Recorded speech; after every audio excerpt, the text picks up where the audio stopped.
only a transition to a different sphere of consciousness. Carol Ann is not like those she's with. She is a living presence in their spiritual earthbound plane.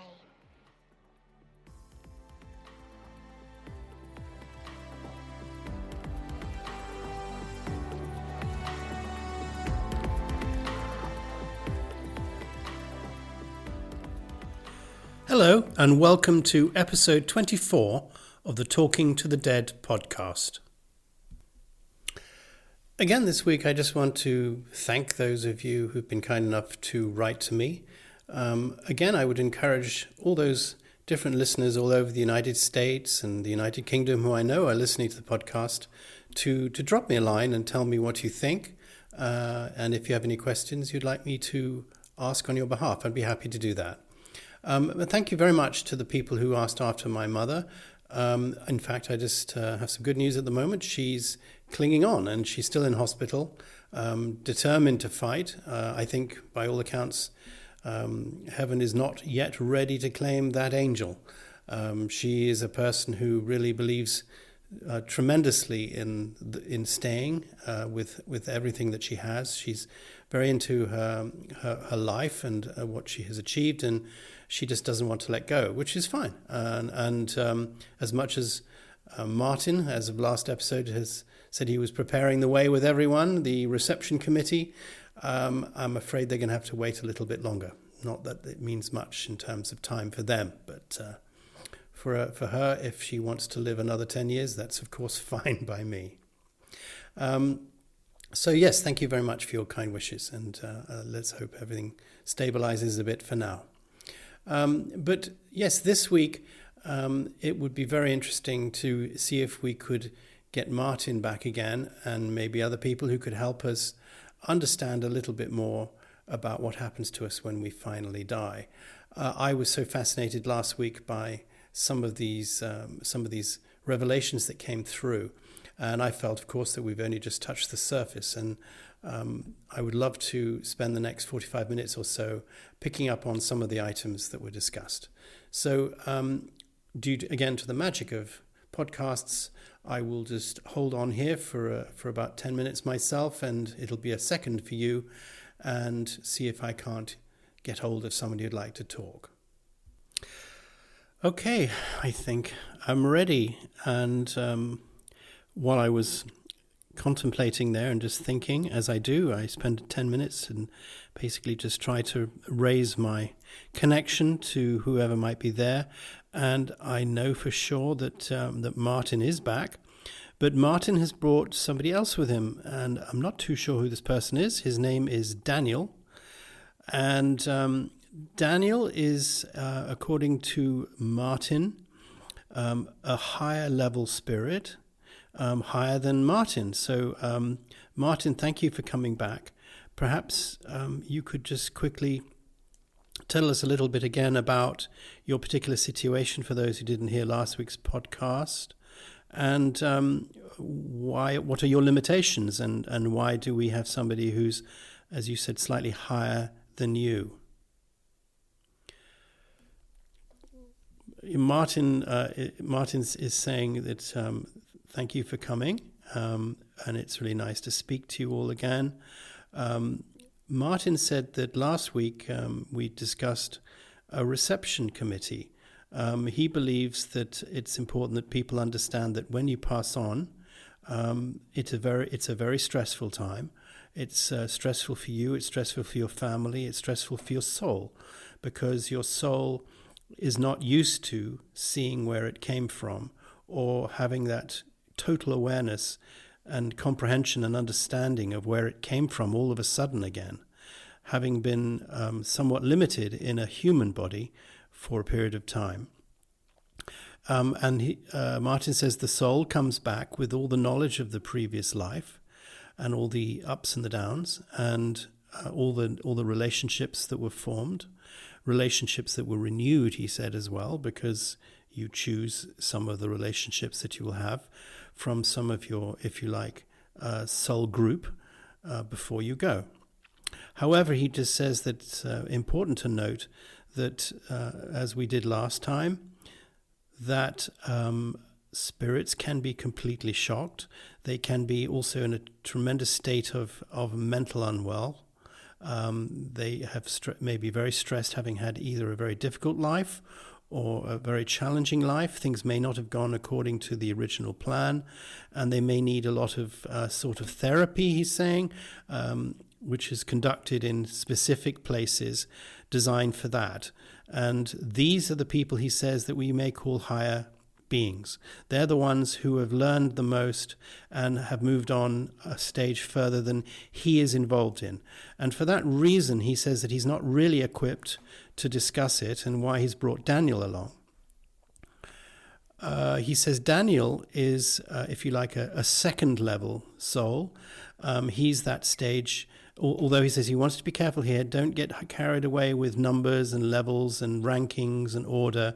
It's none of that. It's just that in terms of experience, Daniel's experience, he says, as you'll find out, is very different from mine. He's, in a sense, been through what I've been through already. But he says you'll be quite amused to know that Daniel has never had an earth life. But he says that's not to mean that he's not had a life on a similar planet. Well, that does sound fascinating. All right, well, thank you very much. And maybe I could ask Daniel to come forward. Hello, Daniel. Welcome to my podcast. Perhaps you could tell us a little bit about yourself. Oh, Daniel is... I immediately get a different sense from Daniel. Daniel, have I any knowledge of you? Do you know me? Have I come across you anywhere? Daniel said no, not at all, because he's never lived an earth life. Well, that surprises me, Daniel, because I thought most people sort of connected to our earth realm, or who would communicate through me or Titan, or for anyone for that matter, must have somehow a connection with earth. He says he does. He says he has a very wide and very expansive and very detailed connection to earth, but he has never chosen to have an earth life. Why would that be, Daniel? He said that in terms of the experiences that he's wanted to have, he's chosen his life experience on another planet. But he says, before you ask, he says that he has to be very careful talking about that, because there are rules. He's actually smiling, and he says rules that somehow need to be disobeyed. But there are rules for the safety and the security of myself, because I'm living an earth life at the moment, and I don't remember my previous lives particularly. I don't remember my spiritual life either, which he said is usually a very good thing, because you can get terribly confused in your life if you have 2 feet, he says, in different camps. But he says that in his terms, he's had a completely different background from an earth experience. He's saying that actually he was living his last life on a planet which was larger than our planet Earth. He says if you want to talk about distance, in terms of distance, it was galaxies away, he says, beyond distances that are way beyond your comprehension to understand in terms of light years or distance. And this planet, he said, was orbiting to a binary star system, 2 stars, and it was primarily a water planet, but with also certain land masses. He said the form of life there was very primitive compared to the life on Earth. However, there were tremendous benefits to that because it gave him a chance to practice the things that he now does almost exclusively at his level, and helping the people who are progressing through the various realms to learn. Okay, so Daniel, is it there a sort of a handoff from Martin, who is, if you like, whatever the stage 1 into your area? He says, yes, that you could say that. All souls need to progress. All souls need to learn. There is a defined knowledge that needs to be gained in order for you to feel that you can move on into the next level. He said that is something that comes to the soul naturally, but also, he said, there are so many people here to help. There are countless numbers, he said. They are all sorts of guides, helpers. He said, if you like, I could attach names to these people, but they would literally just be names so you could understand. He said that you have come across a few of these guides in your previous podcasts. You've come across sound entities and traveler guides. He said those are just names that have been given to you to help you kind of understand, because we as humans like to attach labels to things.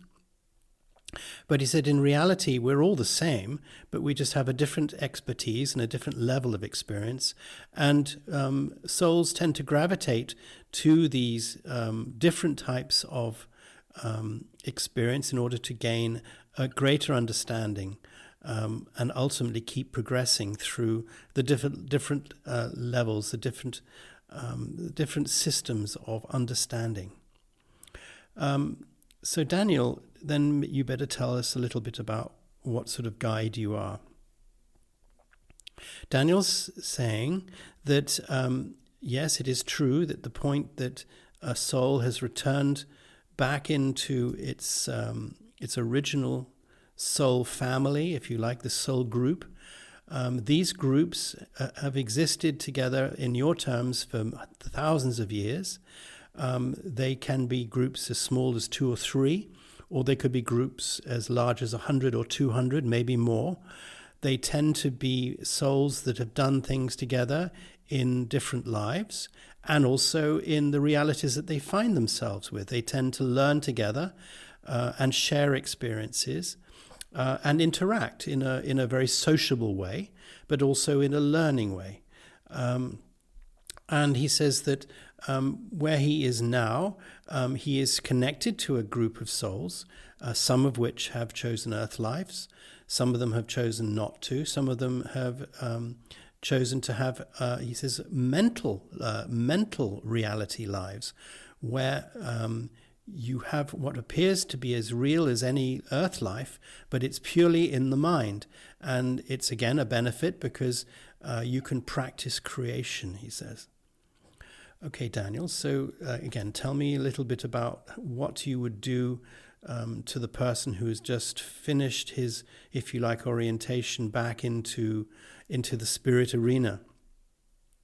Daniel says that there is a point at which a soul, having acclimatized back into the spirit realm, if it hasn't received additional therapy or additional help because of any damage that was done to its energy consciousness, if it's ready to leave these places where there are amazing amounts of very adept and very experienced, if you like, psychical guides that can help people, that can deal with their energy problems, they can repair their energy issues, they can help them reflect on the past lives. But when they come to him, he says that it's the beginning of the process that prepares people for the next stage. The next stage is a choice that you have, but it's not a choice that you make on your own. It's a choice that you will make with, again, a group of very specialized guides. You could call them a council that sit in a group, and they have always been assisting your soul in all the choices that it's made and all the reincarnational decisions that have been made. And it is there; they are there to for your betterment, for your progress, for your care and love, in order for you to make the right choices. But they're not prescriptive. He says they don't make you do anything. Please, he's saying, reinforce that this is not an environment where you have to do anything. Everything is entirely up to you. It's your free will. It's your choice. But you will know when it is right to do what is suggested to you. There is no sense that you are coerced into doing anything. You're not forced to take a particular direction. You're merely guided and given assistance to help you move along a path that is right for your soul. So he said, if you take an example of a person who has recently passed, who has, for instance, he says, not needed an awful lot of soul repair and is ready to progress, that's where I come in and I join that person and introduce them back to various councils that can sit with them and talk with them about what happened in their last life. He's now showing me another building. Again, it looks like a big. It's circular, but it's like a dome. It seems massive to me. And he's saying that on the walls, which I can just about see, are sort of huge kind of images. They look almost like projections, like back projections in a theater or something. But they're all around, and there are hundreds and hundreds of these. And he says that a soul will be drawn to his particular place where he needs to go in order to assess the life that he has just had and to discuss with highly trained people the lessons that were learned, lessons that were not learned. He said that is important as well, because when you die and when you are getting ready to move on into another life, you must have had an understanding of those experiences that you were chosen to, or you chose to have. And if things didn't quite go according to plan, here's a chance to discuss that and to look at it. And but he said it's not that there's no criticism. This is not some sort of purgatory. He says this is not some Christian or religious idea of judgment. Please, he says, be very careful not to talk like that, because those are just Christian and religious interpretations of it. This is merely a chance for you to look at your life, but also, he says, to look at the possibilities that you could have taken but didn't take, and why, and what you can relive moments of your life where you made crucial decisions that changed the forward outcome of your existence, and you can see if you make a change how it would have been different.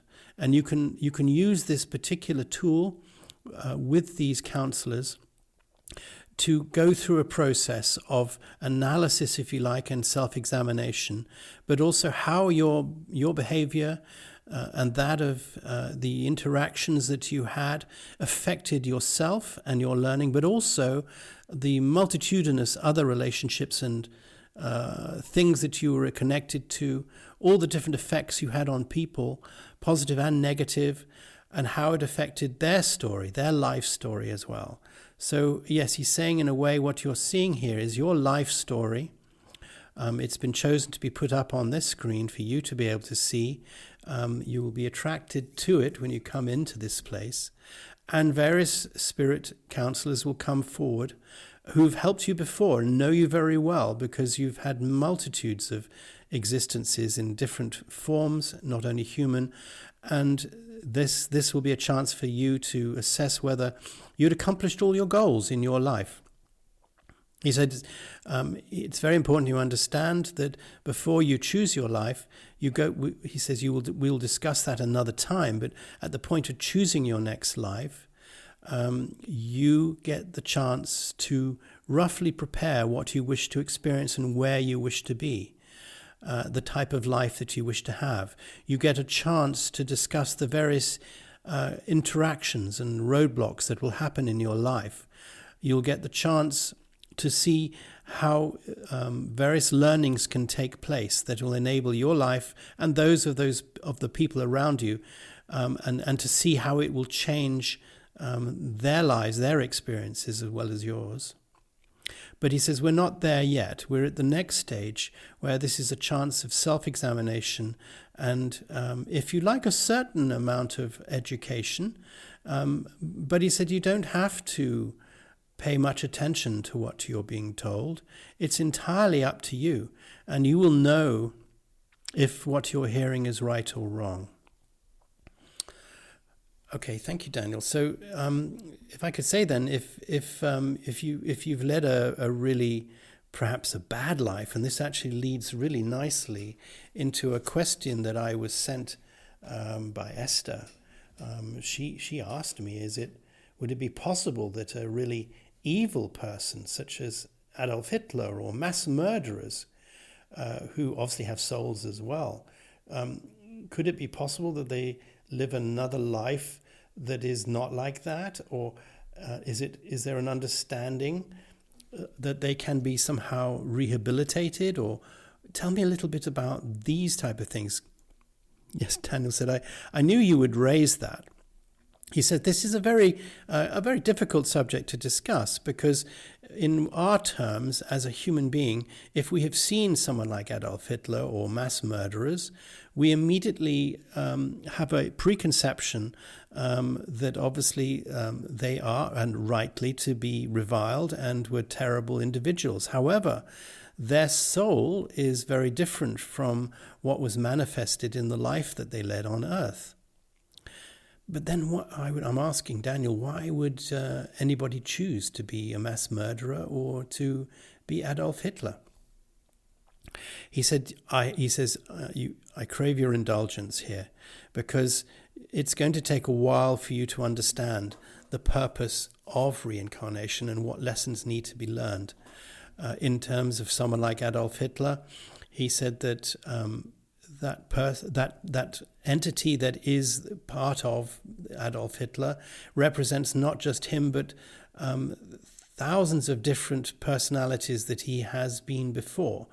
The one particular personality that you point out of Adolf Hitler was chosen by this person for a particular reason, and that would have been, again, he says, for a later period of time, which we'll discuss later, where you do choose your lives and why. But he says he can't really get into that now, other than asking me just to indulge him into an understanding that just because you were evil, if you were a killer or you were a mass killer or the most evil person who you could ever imagine, does not necessarily mean that it's got much to do with your soul root and the group that you come from.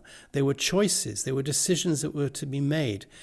There were volunteers that were asked for and stood up and stepped up to take on these, rather, it sounds to you, unpleasant roles for particular reasons, for the reasons that it would affect Earth history in a particular way. He said, I will tell you quickly that rather than focus on Adolf Hitler, he says, think about, for instance, the millions of people who died, the Jewish people, he said, who died in concentration camps, the gypsies, the political prisoners, the people who were handicapped, all those people who died prematurely. They didn't get to live what you may call a full life. Well, he says, this may sound completely shocking to you, but all of those people, obviously, before they came to be born, knew that this was going to potentially be the outcome of their life, and yet they still chose to live that life anyway. And he says that is considered to be an amazing thing at these levels of reality, a huge sense of self-sacrifice, a tremendous suffering and patience, a real understanding of the physical pain of existence. But he said the learnings involved of having a life like that massively outweigh the learnings that perhaps could be learned in a long life of happiness and luxury. But he says, don't take my word for it. He says, as he said, later on, when we move to that section where people get to start choosing their next life and for what reasons, he says it'll become more obvious to you. Okay. So Daniel, we're in this state then where you're going through your lives. Could I just throw in another question that I had from Linda in the United States, who mentioned that obviously, if you've had people that you've lived with in life and you've loved, would you be able to still feel that love that exists on earth, even though you're not on earth anymore? Would it be possible that when you pass on, you get the chance to meet those people that you've loved again in the same way? Yes, he said this is more in tune with what he wants to talk about, because where he is and what he's showing me now is a chance for me to review.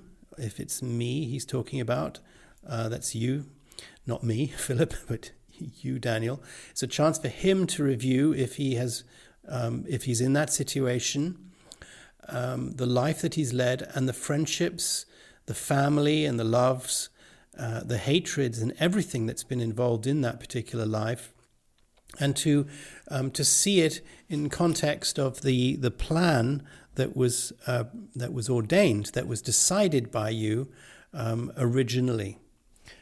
So most definitely you will still maintain those relationships with the people, although they may not be there with you right now in this particular spirit level, because they could either be still alive on Earth or in another planet or in another realm or in a mind creation. They could be just doing things in other creative areas of different reality levels. But they also similarly could be with you in a group. But at the moment, this is the chance for you as an isolated soul to go through your life and to see how it shaped up compared to the learnings that you were supposed to have had. But that'll again be something we'll discuss later, he says.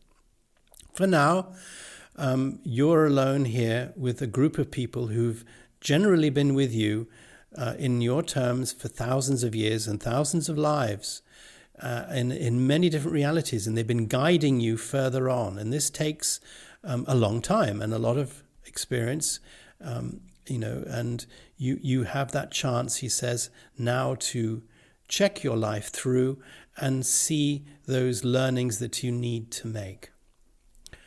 Okay, Daniel. So you're here in this room, and show me a little bit more. He said, well, various scenes will come. There will be various scenes of your life. As I've said before, there will be scenes where a crossroads was to be met. Now, when you choose your life, you put into your life deliberate markers that should become aware to you in your human body, psychically, as suggestions or instincts or intuitions or strong feelings. I said human beings naturally will have those, and they will think, he says, you needed to make that decision, or you needed to do that particular thing.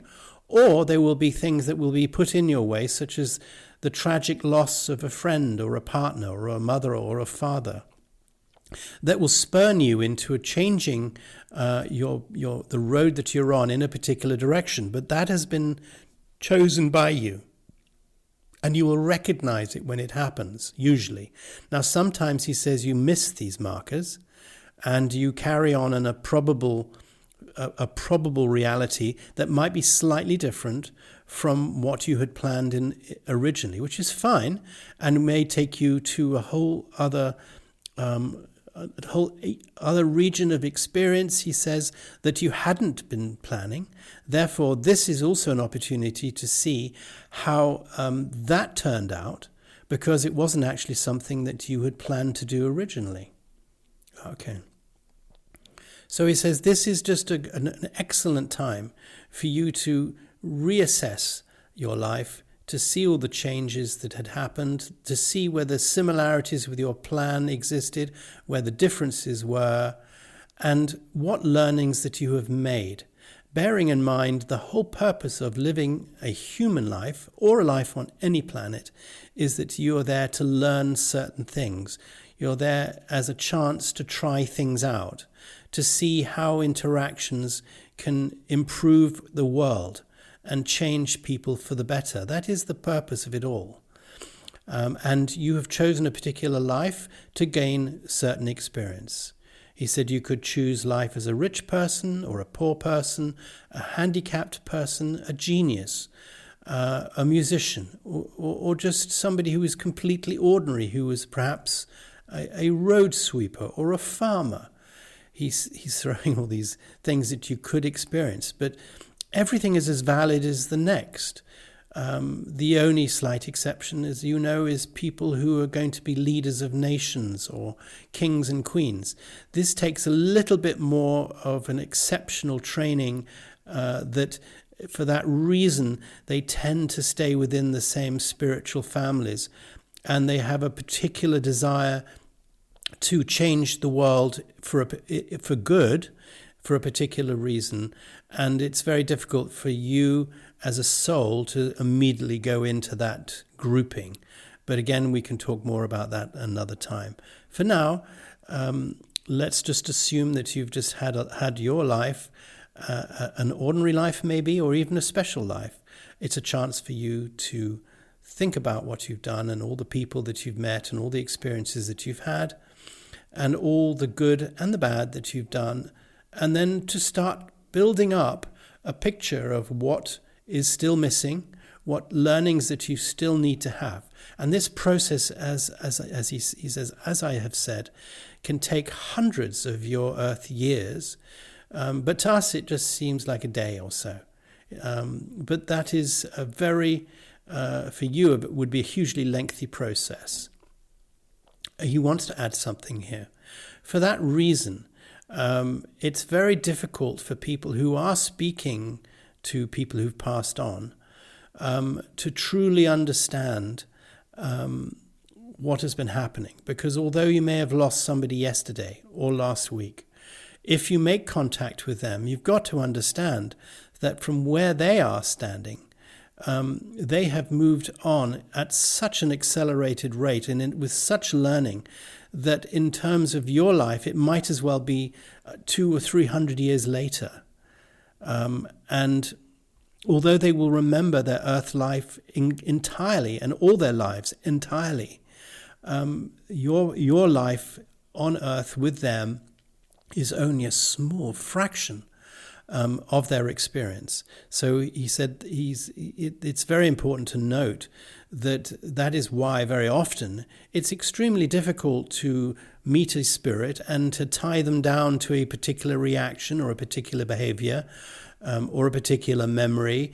And he says that's why I think you have to be very careful when you meet a medium who claims to be able to speak to a dead relative, because very often they're not really speaking to that dead relative at all. They may be speaking to a memory or an imprint or some energy that's left behind, if they are genuine mediums, or they may be making it up, he says, which is truly sad if that's the case. Yes, I agree, that is pretty awful. But he says that in the space where he is, it's very important that the learnings are made and you codify, he says, all the things that you now need to learn more in order to move on.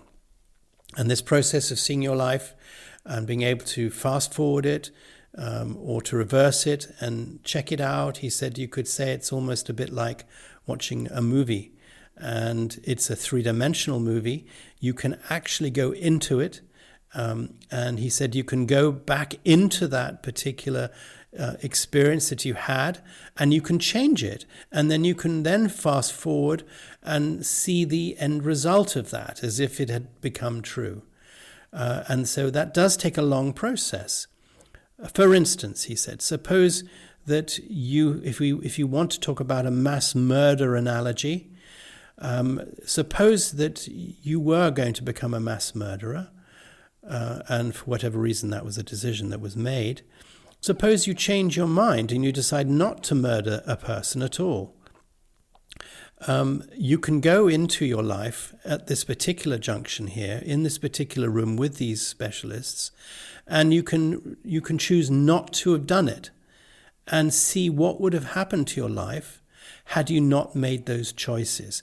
So he says it's all a question of being able to look at the actual life you led, all the possible choices that you could have made, all the choices that you didn't make, all the choices you did make, and live them through and work through it and see what learnings you can have. Wow, Daniel, I can see how that could be a massive undertaking. Yes, he said, that's why it takes so many, probably hundreds of your Earth years, if you want to see it in times of time. But in terms of where we are, this happens very, very quickly. It's almost as fast as the speed of thought, he says.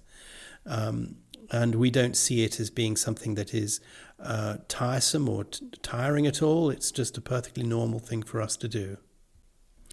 So Daniel, after you've been through this process, which, as you said, could be hundreds of years in terms of our time, but pretty instantaneous for you, is that your job done, Daniel? Is your job is to take people into that next level?